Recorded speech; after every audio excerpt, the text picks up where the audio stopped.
말씀 씨앗을 심어요. 사랑하는 친구들, 말씀 씨앗 시간이에요. 오늘 말씀은 느헤미야 4장부터 6장까지 말씀이에요. 다 함께 말씀 씨앗 심을게요. 느헤미야 4장. 산발랏은 우리가 성벽을 보수하고 있다는 것을 듣고 몹시 화를 내며 분을 참지 못했습니다. 그는 유다 사람들을 비웃었습니다. 그가 자기 친구들과 사마리아 군대 장교들에게 말했습니다. 이 미약한 유다 사람들이 도대체 무슨 일을 하고 있는 건가? 그들이 성벽을 다시 쌓을 수 있을까? 그들이 재물을 바칠 수 있을까? 그들은 하루 만에 성벽을 다시 쌓을 수 있다고 생각하나 보다. 그러나 쓰레기요. 잿더미에 지나지 않는 돌들을 다시 세울 수는 없을 것이다. 암몬 사람 도비아가 산발락 곁에 있다가 말했습니다. 그들이 쌓고 있는 성벽은 여우 한 마리가 올라가더라도 무너지게 될 것입니다. 느헤미야가 기도드렸습니다. 우리의 하나님, 우리의 기도를 들어주십시오. 우리는 미움을 받고 있습니다. 산발락과 도비아가 하는 욕이 그들에게 되돌아가게 해 주십시오. 그들이 다른 나라로 잡혀가게 해 주십시오. 그들의 허물을 가리지 마십시오. 그들의 죄를 못 본 채 하지 마십시오. 그들은 성벽을 쌓고 있는 사람들 앞에서 하나님을 욕되게 했습니다. 우리는 성벽 쌓는 일을 계속하여 절반쯤 쌓았습니다. 백성들은 힘 닿는 데까지 열심히 일했습니다. 그러나 산발락과 도비아와 아라비아 사람들과 암몬 사람들과 아스도 사람들은 예루살렘 성벽을 보수하는 일이 계속되고 성벽의 틈새도 메꿔지고 있다는 말을 듣자 화를 냈습니다. 그들은 예루살렘에 해를 끼칠 궁리를 했습니다. 예루살렘에 와서 싸움을 걸고 혼란에 빠뜨릴 계획을 세운 것입니다. 그래서 우리는 하나님께 기도드렸습니다. 또한 경비병을 세워 밤낮으로 지키게 했습니다. 그때 유다 백성이 이렇게 말했습니다. 일꾼들이 지쳐가고 있다. 온통 먼지와 흙더미뿐이다. 우린 이제 성벽 쌓는 일에 지쳤다. 더구나 우리의 원수들은 이렇게 말했습니다. 우리는 아무도 모르게 유다 사람들을 죽여버리고 그들이 하던 일을 그만두게 할 것이다.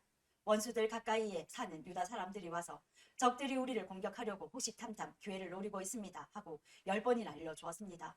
그래서 나는 집안별로 몇 사람을 뽑아 성벽 뒤 가장 낮은 곳의 빈터에 두었습니다. 그들은 칼과 창과 활을 가지고 그 자리를 지켰습니다. 그런 뒤에 나는 둘레를 살펴보고 자리에서 일어나 귀족과 관리와 백성들에게 말했습니다. 그들을 두려워하지 마십시오. 주를 기억하십시오. 주는 두렵고 위대하신 분입니다. 여러분의 형제와 자녀와 가정을 위해 싸우십시오. 원수들은 자기들의 계획이 탈로 났다는 것을 알게 되었습니다. 하나님께서 그들의 계획을 헛되게 하셨습니다. 그래서 우리 모두는 다시 성벽 쌓는 일을 시작했습니다. 사람마다 자기 일터로 돌아갔습니다. 그날부터 내 종들 가운데 절반은 성벽 쌓는 일을 하고 나머지 절반은 창과 방패와 활과 갑옷으로 무장했습니다. 그리고 관리들은 성벽을 쌓는 유다 백성 뒤에 섰습니다. 짐을 나르는 사람은 한 손으로 짐을 나르고 다른 한 손으로는 무기를 들었습니다. 성벽 쌓는 사람도 허리에 칼을 차고 일했습니다. 나팔을 부는 사람은 내 곁에 있었습니다. 나는 귀족과 관리와 백성들에게 말했습니다. 이 일은 매우 방대하오. 게다가 우리는 성벽을 따라 넓게 퍼져서 서로 떨어진 채 일하고 있소. 그러니 여러분은 어디에서든지 나팔 소리가 나거든 그곳으로 모이시오. 우리의 하나님께서 우리를 위해 싸워 주실 것이요. 그렇게 우리는 일을 계속했습니다. 절반은 창을 들고 일했습니다. 우리는 해가 뜰 때부터 별이 보일 때까지 일했습니다. 그때 내가 또 백성에게 말했습니다. 밤에는 누구나 다 자기의 부하와 함께 예루살렘 안으로 들어와 묵으면서 보초를 서고 낮에는 일을 하시오. 나와 형제들과 종들과 나를 따라다니는 병호병들은 그 누구도 자기 옷을 벗지 않았습니다.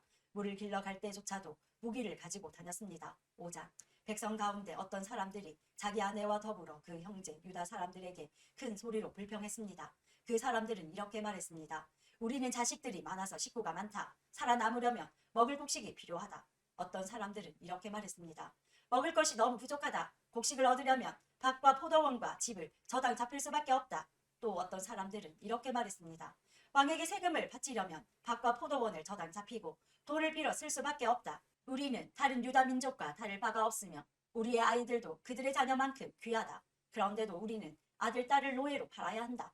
우리의 딸들 중에는 벌써 팔릴 아이도 있다. 더구나 우리의 밭과 포도원이 이미 다른 사람들에게 넘어갔는데도 우리가 할 수 있는 일은 아무것도 없다. 그들의 불평하는 말을 듣고 나 역시 너무나 화가 났습니다. 나는 그 일에 대해서 생각한 뒤 귀족들과 관리들을 나무랐습니다. 나는 이렇게 말했습니다. 여러분은 여러분의 형제들에게 빌려준 돈에 대해서 이자를 너무나 많이 받고 있어. 나는 이 문제를 다루기 위해 집회를 열었습니다. 나는 그들에게 이렇게 말했습니다. 우리의 동포 유다 사람들이 다른 나라에 팔려갔지만 우리는 힘 닿는 대로 그들의 몸값을 치르고 데려왔소. 그런데 지금 여러분은 여러분의 동포를 팔고 있어. 우리가 우리 동포를 같은 동포에게 몸값을 받고 팔다니 이게 말이나 되는 일이요. 관리들은 잠잠고 있었습니다. 그들은 아무 말도 할 수 없었습니다. 내가 또 말했습니다. 여러분이 하는 일은 옳지 않소. 여러분은 하나님을 두려워하며 살아야 하오. 우리의 이방인 원수들이 우리를 비웃는 일은 없어야 하지 않겠소. 나와 내 형제들과 내 종들도 이 백성들에게 돈과 곡식을 빌려주고 있소. 하지만 이자를 받는 일은 하지 맙시다. 그들의 밭과 포도원과 올리브나무와 집을 당장 돌려주시오. 그리고 돈과 곡식과 새 포도주와 기름을 빌려주고 받은 이자도 돌려주시오.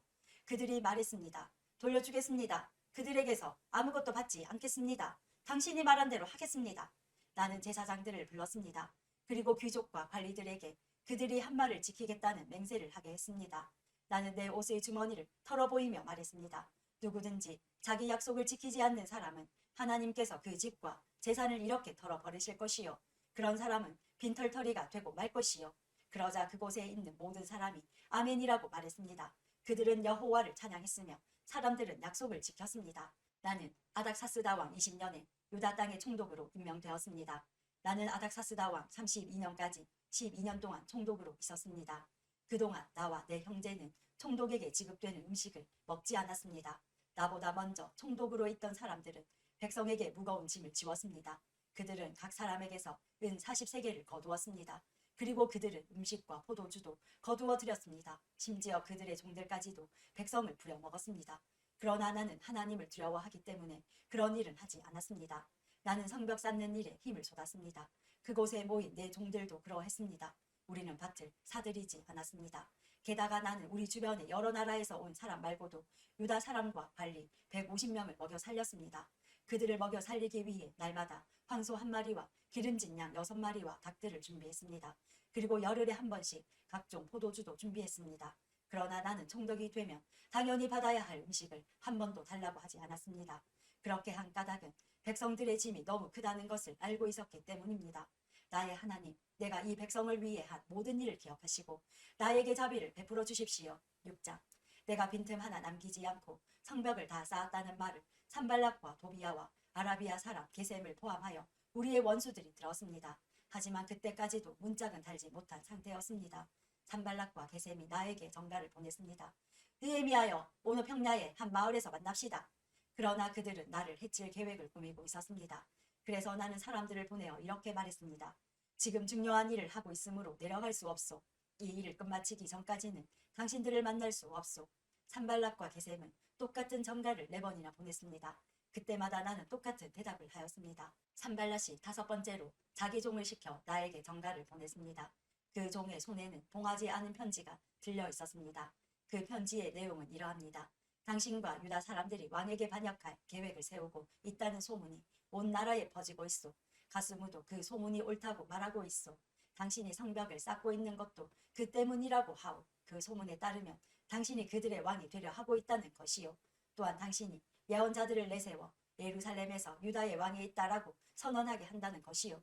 왕도 이 말을 듣게 될 것이요. 그러니 이 문제를 가지고 함께 이야기해 봅시다. 그래서 내가 그에게 답장을 보냈습니다. 당신이 한 말은 사실이 아니요. 그것은 당신이 마음대로 지어낸 생각일 뿐이요. 우리의 원수들은 우리에게 겁을 주려 했습니다. 그들은 그렇게 하면 우리가 힘을 잃고 성벽 쌓는 일도 하지 못할 줄 알았던 것입니다. 그러나 나는 하나님 내 손에 힘을 주십시오라고 기도했습니다. 어느 날 나는 들라야의 아들 스마야의 집으로 갔습니다. 들라야는 무에다벨의 아들입니다. 스마야는 자기 집안에서 나오지 못하고 있었습니다. 스마야가 말했습니다. 느헤미야여, 하나님의 성전에서 만납시다. 성전 안으로 들어가 문을 닫고 잠가 버립시다. 밤이 되면 사람들이 당신을 죽이러 올 것입니다. 하지만 나는 이렇게 말했습니다. 나 같은 사람이 왜 도망을 가야 하오?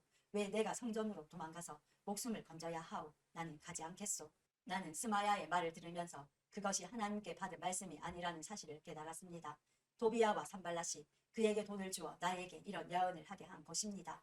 그들이 스마야에게 돈을 준 까닭은 나에게 겁을 주어 죄를 짓게 하려는 것이었습니다.